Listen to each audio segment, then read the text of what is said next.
अब खुश रही हा। जा जाए सनम अब खुश रही हा। मोर मनवा बसे तोरा में, तू सुतबू पियवा के कोरा में, तू सुतबू पियवा के कोरा में, दिल ले ले जासी नोरा में,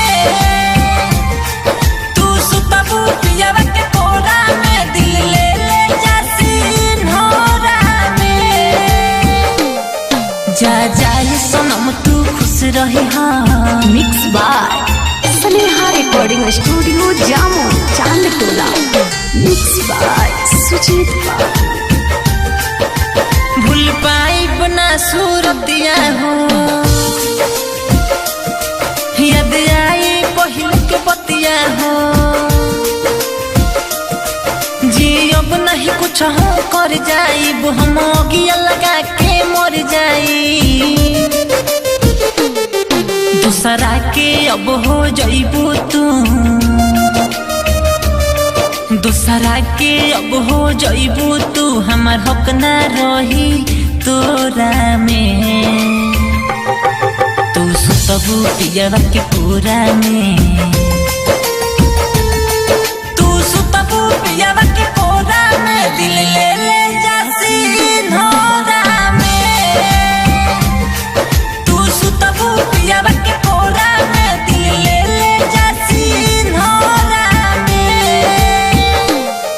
जा जाए सनम तू खुश रही हा। Mix by Sneha recording studio Jamo Chandtola. होते चल जाइबू तू भोरवा हो, बोलो पोछ के हमार लोरवा हो, राजा रकेश न जिए पाई, गोलू सुजीत कुछ कर जाई,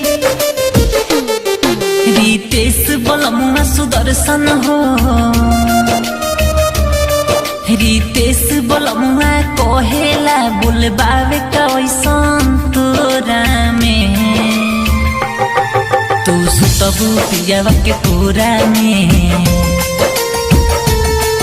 तू सुतबू पियवा के कोरा में, दिल ले ले जासी नोरा में, तू सुतबू पियवा के कोरा में, दिल ले ले जासी नोरा में। जा जाए सनम तू खुश रही हा।